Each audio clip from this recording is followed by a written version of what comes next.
Hello friends, आज हम north America के बारे में कुछ जानेंगे।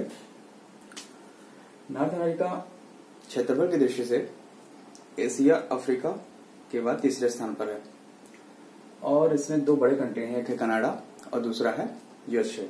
बाकी और कंट्री भी हैं, मैक्सिको है और तुम्हारा मध्य अमेरिकी देश है और बृहद एंटीलीज और लघु एंटीलीज भी इसमें है। लेकिन जो बड़े देश हैं उसमें कनाडा और यूएसए है। अब हम बात करते हैं, सबसे पहले हम कनाडा की बात करेंगे। कनाडा में हम ये फिजिकल मैप है, तो फिजिकल मैप में हमें पहाड़, पर्वत, नदियां, इन सब चीजों के बारे में जानकारी प्राप्त करनी है।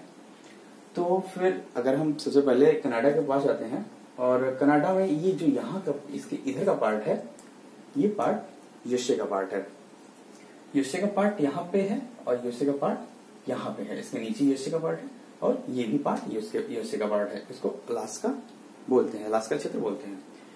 और अलास्का में कुछ पर्वत श्रेणियां हैं, जैसे कि ये जो सबसे ऊपर आपको दिख रहा होगा, शायद उसमें थोड़ा छोटा दिख रहा होगा। आप अपने मैप को खोल लीजिए और उसमें आप देखिए, यहाँ पे हम इंडिकेट कर रहे हैं, वहां पे आप अपने मैप में खोल के देखिए कौन सा पर्वत कहाँ पे है। ये जो पर्वत है यहाँ पे सबसे ऊपरी भाग पे आप देख रहे होंगे, ये पर्वत ब्रुक्स पर्वत श्रेणी है। ठीक है, ब्रुक्स पर्वत श्रेणी के नीचे फिर अगर आप आएंगे तो यहाँ पे अलास्का पर्वत श्रेणी, अलास्का रीजन के नाम पे ही इस पर्वत श्रेणी का नाम पड़ा है, अलास्का पर्वत श्रेणी। और उसके बाद आप अगर इसके भी नीचे आएंगे तो अल्यूशिया पर्वत श्रेणी जो है आपको दिखेगा। अल्यूशिया पर्वत श्रेणी, यहाँ इसके थोड़ा सा नीचे एक अल्यूशियन द्वीप है। अल्यूशियन द्वीप समूह छोटे छोटे द्वीपों का समूह है, इसलिए इस पर्वत का नाम भी उसी के नाम पर पड़ गया है। अल्यूशियन द्वीप के नाम पर अल्यूशिया पर्वत श्रेणी पड़ गया है। ठीक है, इसी के जस्ट थोड़ा सा इधर साइड में अगर आएंगे, आप इस तरफ आएंगे जो है राइट साइड में, तो एक रैंगल पर्वत श्रेणी है, रैंगल पर्वत श्रेणी है। और अगर थोड़ा सा इधर आएंगे, आप कनाडा में आगे घुस जाएंगे तो यहाँ पे एक मैकेंजी पर्वतमाला है।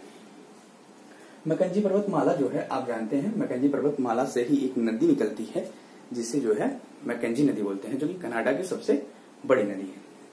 अब हम बात करते हैं, एक देखो यूकान नदी है।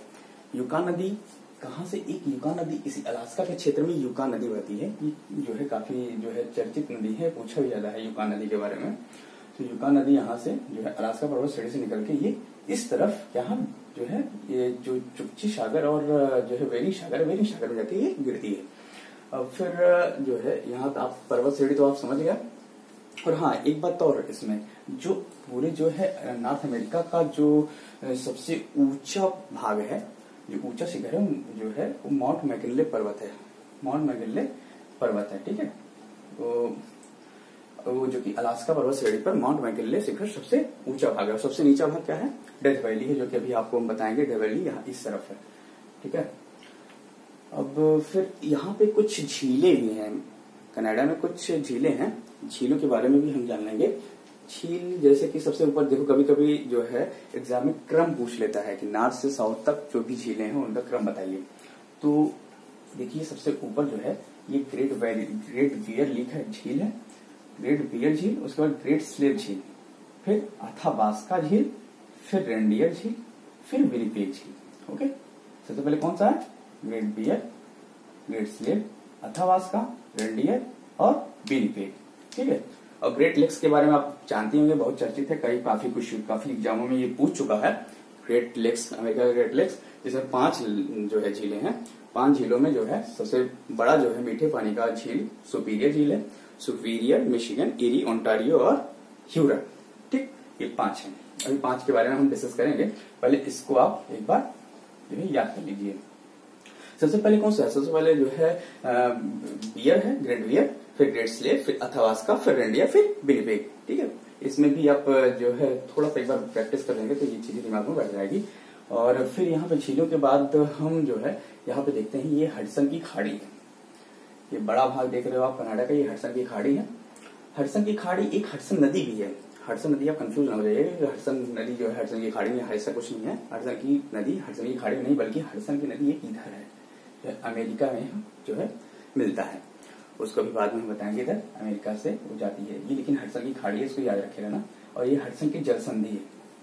और कनाडा में एक बैफिन द्वीप है। बैफिन द्वीप की बात करें तो ये नॉर्थ अमेरिका का सबसे जो है सबसे बड़ा द्वीप है बैफिन द्वीप। ये अगर आप पूरे विश्व में जो है द्वीपों को अगर कंपेयर करें तो ये 5वें स्थान पे आता है। जो है लार्जेस्ट द्वीप के जो है हिसाब से। अब एक बार इधर देख लीजिए, ग्रीनलैंड है। ग्रीनलैंड जो है ये जो है भौतिक दृष्टि से नॉर्थ अमेरिका का पार्ट है, लेकिन राजनीतिक दृष्टि से ये यूरोप के डेनमार्क का पार्ट है। इस पे डेनमार्क का अधिकार है, ठीक है। तो ये जो है पूरा बर्फ से ढका जो है द्वीप है। इस पे यहाँ पे पोलर बियर पाए जाते हैं। यहाँ पे जनमानस का अभाव है क्योंकि ये बर्फ से ढका है। यहाँ पे संसाधन है, रिसोर्सेज हैं, और रिसोर्स के कारण ही डेनमार्क इस पर अपना अधिकार दिया है। वरना इन क्षेत्रों पे, ऐसे क्षेत्रों पे कई ऐसे द्वीप होते हैं जहाँ पे जनमानस का जो है निवास नहीं होता है, लेकिन लोग वहाँ पे अपना आधिपत्य करने के लिए तत्पर रहते हैं। उसके कारण यही है कि वहाँ पे रिसोर्स की मात्रा सबसे ज्यादा होती है। रिसोर्स वहां से निकलते हैं और रिसोर्स हमारे अर्थव्यवस्था को एक बूम देते हैं, इसलिए लोग वहाँ पे अपना अधिकार करने के लिए आगे आते हैं, ठीक है। अब हम बात करते हैं, देखिए यहाँ पे जो है कनाडा में ही जो है दो जो है छोटे छोटे द्वीप हैं। एक है ये न्यूफाउंडलैंड, ये एग्जाम में बहुत पूछा जाता है। न्यूफाउंडलैंड के दक्षिणी पश्चिमी भाग पर एक बैंक पाया जाता है, जिसे जो है क्या बोलते हैं, कौन सा बैंक बोलते हैं, ग्रैंड बैंक बोलते हैं। ग्रैंड बैंक क्या है? अब बताए, ग्रैंड बैंक जो है यहाँ पे मछली जो है का क्षेत्र, मत्स्य क्षेत्र है। यहाँ पे मछली बहुत अधिक मात्रा में पकड़ा जाता है यहाँ पे, क्योंकि यहाँ पे प्लैंकटन अधिक मात्रा में पाया जाता है, क्योंकि यहाँ पे गर्म जलधारा और ठंडी जलधारा का मेल होता है, जिससे प्लैंकटन का निर्माण होता है। प्लैंकटन का उत्पादन ज्यादा होता है यहाँ पे, और जिससे मछलियों की प्लैंकटन मछलियां खाती हैं और उनका आहार यहाँ जब मिलता है तो यहाँ पे मछलियां ज्यादा आती हैं, जिससे यहाँ पे एक मत्स्य क्षेत्र अच्छा खासा हो जाता है। यहाँ पे मत्स्य को पकड़ा जाता है। उसके नीचे आप जब अपने मैप में देखेंगे तो नोवा स्कोटिया नाम का एक और द्वीप आपको मिलेगा। नोवा स्कोटिया क्या है? ये भी एक द्वीप है, और ये जो है यहाँ पे भी एक बैंक पाया जाता है, जिसे जॉर्जेस बैंक बोलते हैं।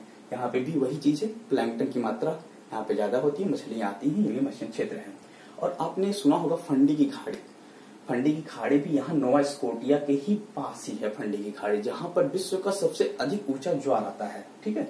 क्या आता है? विश्व का सबसे अधिक ऊंचा ज्वार फंडी की खाड़ी में आता है। तो आप यहाँ पे पॉइंट नोट कर लीजिएगा, ये कभी काफी बार पूछा भी गया एग्जाम में, फंडी की खाड़ी कहाँ पे है और सबसे ऊंचा ज्वार कहाँ पे आता है। तो आप इसको बताएंगे कि फंडी की खाड़ी में सबसे ऊंचा ज्वार आता है। और फिर उसके बाद हम यहाँ पे अब जो है अभी चीज और याद कर लीजिए कि जो कनाडा है और जो अमेरिका है, दोनों जो है एक 49 डिग्री लाइन से एक दूसरे से सेपरेट है। 49 डिग्री लाइन से एक दूसरे से सेपरेट है। और अगर हम अलास्का और कनाडा की बात करें तो ये 141 डिग्री देशांतर रेखा के साथ ही एक दूसरे से विभाजित है। दो चीज आप यहाँ पे जान लिए। अब हम आते हैं पर्वत श्रेणी पे। देखो यहाँ जो एक पर्वत श्रेणी आपको दिख रही है लंबी सी, ये देखो नीचे तक जाती है, यहाँ पे एक रॉकी पर्वत सीरीज है। रॉकी पर्वत सीरीज सब दूसरे नंबर पर लंबाई के मामले में है। सबसे पहले लंबाई के मामले में कौन सी है? एंडीज पर्वत श्रेणी है, जो लंबाई के मामले में जो दक्षिण अमेरिका में है, एंडीज पर्वत श्रेणी जो लंबाई में सबसे अधिक लंबी है। और उसके बाद अगर हम लंबाई के मामले में बात करें तो रॉकी पर्वत सीरीज उसके बाद दूसरे नंबर पर है, ठीक है। और फिर यहाँ पे कास्केड रेंज भी आता है, ठीक है, कास्केड रेंज है। फिर जो है सियरा नेवादा है यहाँ पे अमेरिका में। और सियरा नेवादा देखो दो चीजें, एक चीज सियरा नेवादा अमेरिका में है और सियरा माद्रे जो है मैक्सिको में है। सियरा माद्रे एक पूर्वी सियरा माद्रे है, एक पश्चिमी सियरा माद्रे है। पूर्वी सियरा माद्रे इस तरफ पूर्व में और पश्चिमी सियरा माद्रे पश्चिम में, और ये कहाँ पे है? मैक्सिको में है। तो आप पे ये चीजें ध्यान दीजिए। सियरा नेवादा अमेरिका में है और सियरा जो है माद्रे मैक्सिको में है, ठीक है। अब यहाँ मरुस्थल की बात अगर हम कर लें तो मरुस्थल जो है यहाँ पे देखिए एक मोजावे मरुस्थल है। इस तरफ आप जहां मैं बता रहा हूँ अपने मैप में देखिएगा, मोजावे मरुस्थल है, अमेरिका में है। और उसके बाद अल्तार मरुस्थल भी है यहाँ मैक्सिको में, ठीक है। चिहुआ हुआन मरुस्थल मैक्सिको में है, ठीक है। और मृत घाटी भी है, मृत घाटी यहाँ अमेरिका में है, मृत घाटी, ठीक। और ठीक है, जैसे अब तुमको आप बताएं हम कि इसमें पठार के बारे में अगर हम बात करें तो पठार भी देखो, कोलोराडो पठार है, ओजार का पठार यहाँ पे है, ठीक। कोलंबिया का पठार, कोलंबिया स्टेट है अमेरिका का, कोलंबिया में है, ठीक। और मैक्सिको का पठार देखो पूर्वी सियरा माद्रे और पश्चिमी सियरा माद्रे के बीच में है, जो है मैक्सिको का पठार। तो मैक्सिको का पठार भी यहाँ पे है। और देखो, अगर हम अमेरिका में नदियों की बात करें, अमेरिका में नदियों की अगर हम बात करें तो अमेरिका में सबसे बड़ी नदी मिसौरी नदी है। मिसौरी नदी जो है यहाँ अमेरिका से इधर से आके बहती है और यहाँ आके मिसिसिपी नदी में मिल जाती है। मिसिसिपी नदी यहाँ से भी आती है और मिसौरी नदी यहाँ से आती है। और ये जो बीच में है, यहाँ पे एक मेसाबी रेंज है। मेसाबी रेंज किसके लिए फेमस है? मेसाबी रेंज लौह एस्क के लिए फेमस है। लौह एस्क के लिए काफी पूछा गया है, कभी मिलान में भी जो है पूछा जाता है। तो मेसाबी रेंज जो है, आप इसको जाने रखिए कि मेसाबी रेंज जो है लौह एस्क के लिए फेमस है। अगर खान की बात अभी यहाँ बोल रहे हैं तो हम खान की बात कर रहे हैं। देखिए यहाँ पर जो है एक जो है खान में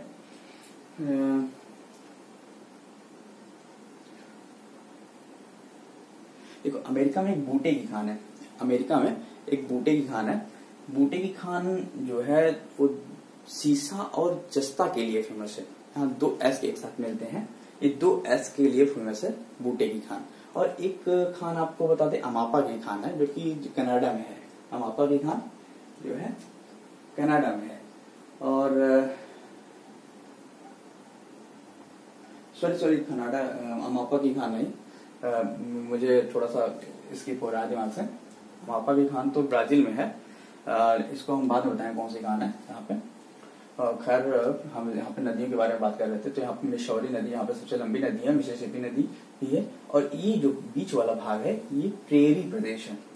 यहाँ पे जो है प्रेरी घास का मैदान वाला क्षेत्र है। यहाँ पे ये घास थोड़ा लंबे घास होते हैं, इसलिए इस क्षेत्र में घास पाए जाते हैं। घास जहाँ पाए जाते हैं वहां पर पशुपालन जो है ज्यादा सक्रिय ज्यादा होता है। पशुपालन मतलब घास जो है पशु खाते हैं। और जब पशुओं की संख्या वहां ज्यादा होती है, तो वहां मीट उद्योग ज्यादा डेवलप होता है। मीट उद्योग यहाँ पे, जैसे यहाँ पे एक नगर शिकागो है। शिकागो का नाम सुने होंगे आप इसके पहले। शिकागो में जो है 1993 में विश्व धर्म सम्मेलन हुआ था। 1893 में। तो वही शिकागो नगर में मांस प्रसंस्करण उद्योग है, जो कि ये प्रेरी क्षेत्र है। गाय भैंस ज्यादा पाए जाते हैं, जानवर ज्यादा पाए जाते हैं, इसलिए वहां पर मीट उद्योग ज्यादा डेवलप किया। ठीक है। अब आपको बता दें कि जहां पर ये जो है मिसौरी और मिसिसिपी संयुक्त नदी जो है मिलने से जहां पर वो आगे बढ़ती है, और जहां पर यहाँ मैक्सिको की खाड़ी में गिरती है, वह एक न्यू ऑर्लियंस इसका नाम है, एक सिटी है। और यहीं पे वो जो है अपना पानी मैक्सिको की खाड़ी में छोड़ती है। और न्यू ऑर्लियंस में भी कौन सा उद्योग ज्यादा डेवलप किया है? मीट प्रसंस्करण उद्योग ज्यादा डेवलप किया है। यहाँ से मीट जो है दूसरे देशों में निर्यात होता है, एक्सपोर्ट होता है। ठीक है। अब हम आपको यहाँ पे बता दिया पर्वत श्रेणी कब बता दें। जैसे अभी मैंने आपको यहाँ पे रॉकी पर्वत श्रेणी बताया था। रॉकी पर्वत श्रेणी नवीन वलित पर्वत है, लेकिन आप अगर इसके जो है पूर्वी भाग में आएंगे अमेरिका के, तो यहाँ पर एक एप्लेशियन पर्वत है। ये जो है ओल्ड माउंटेन, पुराना पर्वत श्रेणी है। जैसे हमारे यहाँ अरावली है, वैसे यहाँ पर एप्लेशियन पर्वत श्रेणी है। एप्लेशियन पर्वत श्रेणी ओल्ड पर्वत श्रेणी है। और इसके थोड़ा सा पश्चिम में एक अल्गनी पर्वतमाला है। अल्गनी पर्वतमाला यहाँ याद रखिएगा, अल्गनी पर्वतमाला है। अब यहाँ पे अमेरिका में हम आपको हवा के बारे में बता देते हैं। हवा कौन कौन सी हवाएं यहाँ पे चलती हैं, स्थानीय पवनें जिसे बोलते हैं। स्थानीय पवनें कौन कौन सी चलती है? तो आप जो है पूरे नॉर्थ अमेरिका में सबसे ऊपर से जो पोल की तरफ से आता है, पोल तो ठंडा होता है, पोल ठंडा होता है, तो पोल की तरफ से ठंडी हवाएं आएंगी। ठंडी हवाओं का नाम क्या है? ब्लिजार्ड है। ब्लिजार्ड हवाएं आती हैं कनाडा से होकर, और ये जो हवा है ब्लिजार्ड, वो अपने साथ बर्फ के कण लेके आती है और पूरे क्षेत्र में बर्फ के कण को बिछा देती है। इसीलिए इसे हिम चादर वाली हवाएं भी बोलते हैं। ये ठंडी हवा होती है। और यही जो है ब्लिजार्ड जब ऊपर से आती है, ऊपर से आने के बाद आगे बढ़ती है, तो इसका नाम नार्टे हो जाता है। तो ये भी नार्टे भी एक ठंडी हवा है। अब तुम सोचो, जब यहाँ पे ये बर्फ जो है बिछा देगी, तो फिर यहाँ पे इस क्षेत्र में पूरा बर्फ से बर्फ जम जाएगा। तो दिमाग में आता है कि यहाँ पे बर्फ तो होना चाहिए, लेकिन यहाँ बर्फ होता नहीं है। तो आपको बता दें कि ये चिनूक हवा होती है, जो कि गर्म हवा होती है, जो पश्चिम से चलती है और रॉकी पर्वत के ऊपर जो है जाती है। जैसे जैसे रॉकी पर्वत के ऊपर जाती है, ये हवा जो है धीरे धीरे ठंडी होती जाती है। फिर ये जब पर्वत को क्रॉस करती है, फिर ये हवा जो है गर्म हो जाती है, और जब नीचे उतरती है तो हवा क्या होता है, गर्म हो जाता है, और वही हवा चिनूक के कारण ही ये बर्फ जो यहाँ पे बिछी होती है, ये बर्फ जो पिघल जाती है। जहाँ पे जो प्रेरी प्रदेश है वहां पे बर्फ हट जाता है, और वहां पे जो है घास फिर उगते हैं, और जो है पशुओं के चारे के रूप में वो अवेलेबल होते हैं। इसलिए यहाँ पे बर्फ की मात्रा अपनी जमी नहीं होती, यहाँ पे बर्फ जमता है, यहाँ से बर्फ पिघलता है। तो दोनों हवाएं आती हैं। एक हवा आपको बताते हैं यहाँ पे जो है शांता आना एक गर्म हवा है, ये इधर से आती है जो है कोलोराडो की तरफ से, ठीक है। ये आप यहाँ याद रखिए, ये इस तरफ से इधर आती है, पश्चिम की दिशा में चलती है। और एक बीच में एक हवा चलती है जिसे ब्लैक रोलर बोलते हैं। ब्लैक रोलर भी एक गर्म हवा है, इसको भी याद रखिएगा। और अभी आपको मैंने अपलेशियन पर्वत श्रेणी बताया था, अपलेशियन पर्वत श्रेणी के जो है एकदम सट कर जो है एक हवा चलती है जिसे पापागायो हवा बोलते हैं। ये पापागायो गर्म हवा ये भी है, तो ये हवा पापागायो, उसको भी याद रख लो आप, ये भी काम का है। अब इसके बाद हम आपको जो है ये हो गया। और अब देखो, अब एक चीज और इसमें जो बड़े कंट्री है कनाडा और अमेरिका, इसको एंग्लो अमेरिका बोलते हैं। दो कंट्री कौन कौन से, कनाडा और अमेरिका, इसको एंग्लो अमेरिका बोलते हैं। और उसके बाद जो है लैटिन अमेरिका में कौन कौन से देश आते हैं, लैटिन अमेरिका जहाँ पे स्पेनिश लैंग्वेज, लैटिन भाषा बोली जाती थी, उसका नाम जो है लैटिन अमेरिका रख दिया गया। इन दोनों देशों में अंग्रेजी भाषा ज्यादा बोली जाती थी, क्योंकि अंग्रेज यहाँ से आए थे, यहाँ पे बसे थे, इसलिए इसको एंग्लो इंडिया बोलते हैं, एंग्लो अमेरिका बोलते हैं, और इसको लैटिन अमेरिका बोलते हैं। लैटिन अमेरिका में जो है ये पूरा जो है तुम्हारा दक्षिण अमेरिका का क्षेत्र, और जो है मध्य अमेरिका का देश भी उसमें सम्मिलित है। अब हम बात करते हैं जो है कि ये एंटिलीज, यहाँ पे दो जो है बृहद एंटिलीज पाए जाते हैं। इसमें कई कंट्री हैं, कई कंट्रियों का समूह है एंटिलीज, और यही लघु एंटिलीज, ठीक है। कैरिबियन सागर यहाँ पर है, मैक्सिको की खाड़ी यहाँ पर है, ठीक है। यहाँ पे कोमचे की खाड़ी है, ठीक। और जो है क्या बताएं आपको, देखिए यहाँ पर जो है ये जो अमेरिका का ये वाला पार्ट है, ये फ्लोरिडा का थोड़ा सा ऊपर, ये फ्लोरिडा प्रायद्वीप है। प्रायद्वीप आप जानते हैं जो तीन तरफ से जो है जल से घिरा होता है, वो प्रायद्वीप कहलाता है। इसके थोड़ा सा ऊपर जो है कनावरेल अंतरीप है, कनावरेल अंतरीप है, जहां से अमेरिका का जो है सैटेलाइट वगैरह यहाँ से प्रक्षेपित किया जाता है। यहाँ पे अमेरिका का सैटेलाइट प्रक्षेपित किया जाता है, कनावरेल अंतरीप है यहाँ पे। अब देखो यहाँ पे जो है बरमूडा तो ये है जहाँ पे जहाज वहाज डूब जाते थे, उसको पहले आपने कई बार सुना होगा बरमूडा नाम का। यहाँ पे कोई जहाज जाता तो यहाँ पे डूब जाता या गायब हो जाता था, पता नहीं चलता था। तो उसमें वहां पे सारगैसो नाम का जो है घास पाया जाता था, जिससे मीथेन उत्सर्जित होता था, और इसी मीथेन के कारण ऐसा प्रक्रिया होता है। ये बाद में कभी टाइम मिलेगा तो बताएंगे। और फिर हम आपको बता दें, यहाँ पे क्यूबा है। क्यूबा जो है एक देश है जिसे चीनी का कटोरा भी बोलते हैं। क्यूबा को चीनी का कटोरा बोलते हैं। ये बृहद एंटिलीज में आता है। और यहाँ पे कुछ छोटे छोटे द्वीप हैं, द्वीप यहाँ पे छोटे छोटे इस तरफ हैं। और यहाँ पे जो देश हैं इसको मध्य अमेरिका बोलते हैं। मध्य अमेरिका में कई देश हैं, जैसे ग्वाटेमाला है, निकारागुआ है, और जो है होंडुरस है, फिर जो है पनामा है। पनामा से जो है हम याद आया, यहाँ पे एक पनामा नहर है, जो पनामा नहर जो है कैरेबियन सागर को जो है प्रशांत महासागर से जोड़ता है। क्योंकि अगर किसी को यहाँ से व्यापार करना है इस तरफ से, तो यहाँ से अगर वो व्यापार करता है कोई, तो अगर यहाँ पे नहर ना होता तो उसको पूरा घूम के पूरा जो है दक्षिणी अमेरिका से होते हुए फिर उसको इस तरफ जाता वो। लेकिन इस नहर के बनने के कारण सीधे इधर से निकल के यहाँ से आप निकल जाता है। उसका जो है ट्रेवलिंग टाइम या ट्रेवलिंग डिस्टेंस उसका बचत होता है, चाहे पनामा नहर है, ठीक है। और इसमें जो भी कुछ होगा फिर हम आगे बता देंगे। देखो हाँ, यहाँ पे एक चीज और याद आया कि यहाँ पे ब्यूफोर्ट सागर है। ब्यूफोर्ट सागर, अगर आपसे पूछे ब्यूफोर्ट सागर कहाँ पे है, तो यहाँ पे ब्यूफोर्ट सागर है। और लेब्राडोर सागर यहाँ पर है, ठीक है।